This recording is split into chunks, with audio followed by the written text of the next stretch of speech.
If you've planted fruit trees at home, you've likely heard you need to or you won't get fruit. And that might be true, since some fruits are completely self-sufficient when it comes to producing fruit. For others, it's better to have two, otherwise it won't work. For others, it's in between. The topic of self-fertility in trees is complex, and even some nurserymen find it challenging. Today we'll clear things up to see if you can relax or need to buy another tree. So, in this video, let's begin. We'll identify self-fertile fruit trees which need only one tree, then review self-sterile varieties. And for those, you'll absolutely need to plant two trees. But fortunately, you'll see that even among those, there are still a few varieties here and there that are still self-fertile. For varieties needing a second tree, we'll learn how to choose one correctly. As usual, at the end of the video, we'll share tips and rules for getting more fruit. Sometimes this is even done to bypass certain rules. Get your notebooks ready, let's go. We'll start with some general ideas that aren't completely true, but it's already a good start. When I started as a nurseryman, I often heard that pome fruits are generally self-sterile. You usually need two trees for fruit, but stone fruits are self-fertile, so one tree is enough. That's also why people say that stone fruits are often true to seed. True to seed. That means if one day you eat a peach or an apricot, for example, and the fruit is good, you can plant the pit. It will give you a tree that produces equally good fruit, since these trees often self-pollinate. The descendants will closely resemble the parents, which is not at all the case for pome fruits, which are self-sterile. And so the descendants will be completely different. So they are not true to seed. Let's go into more detail, starting with the generally self-fertile trees. If you only have space for one tree at home, choose one of these instead. We're going to have stone fruits, and peaches, nectarines and apricots offer the best chances. Choose something self-fertile, so one tree is enough. However, be aware of exceptions. So make sure to ask the person you're buying from to find out if the variety you're buying is really self-fertile or if it's an exception. For cherry trees, sour cherry trees, the sour cherries are often self-fertile. However, be careful, the classic cherry trees, the ones we call sweet cherries, those are generally self-sterile, so you'll need two different ones. For medlar trees, persimmons, pomegranates and most citrus fruits, again, generally speaking, they are usually self-fertile. One tree should suffice, but always be cautious. There can be exceptions with any tree. That's all for these trees. So you don't need to worry too much, just two little things you need to pay attention to.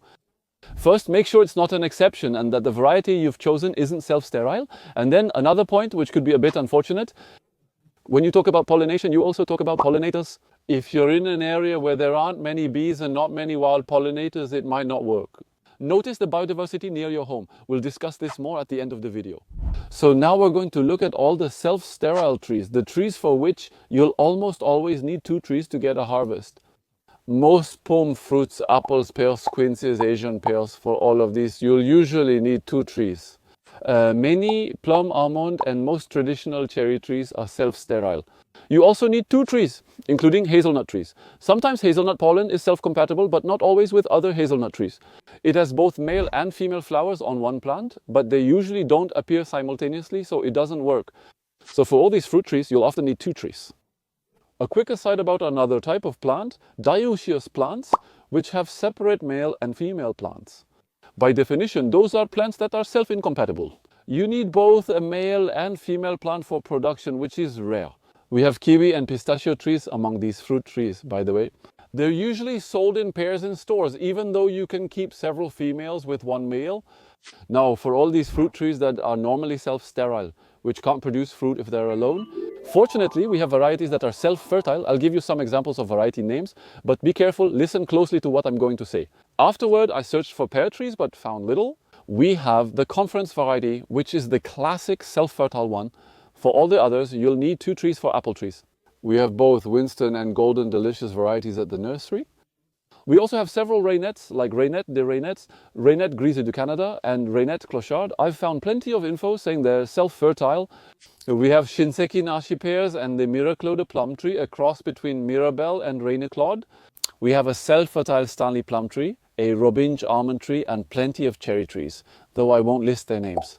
Now be very careful with these fruits: apples, pears, quinces, nashi pears, almonds, plums, cherries, and hazelnuts. They will always be partially self-fertile varieties. And what does partially self-fertile mean? It means that in any case, for these trees, you will always get a better yield. Planting a second tree often improves pollination, which is usually noted on the label or product sheet. I'll return to my point about dioecious plants, especially kiwis. There are also self-fertile varieties like Jenny Herma, Solo and Solissimo. With names like that, you can see the plant is self-sustaining. For kiwis, we use ISAI. However, I have very rarely seen reviews saying that these fruits are better than the others. It's self-fertile, but the fruit quality is another matter. It's okay, but they're not the best. For kiwis, always plant both male and female varieties, one male and several females, to get good fruit. And that's the basics for kiwis. And now for all those fruit trees that are strictly self-sterile or partially self-fertile.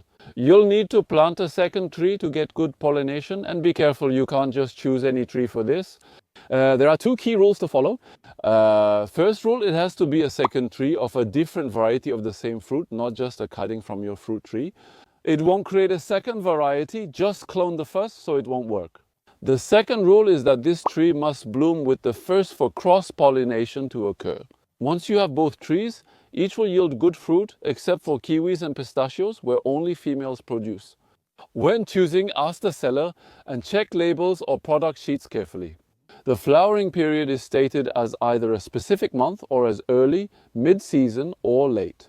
Always keep at least 2 trees together at the same time. Now let's review tips for sometimes managing without a second tree. For all the fruit trees that are self-sterile, like apples, pears, plums, almonds, cherries, go explore around your area. If there are wild fruit trees within 100 to 150 meters, they can pollinate your fruit trees. In the same way, you can just as well plant these wild trees. You can plant an apple or pear seed, a plum pit or a cherry plum. Or plant them in hedges around your home or in the garden. If you have space for hazelnut trees, be careful, it's a bit different. They are pollinated by the wind, not by insects.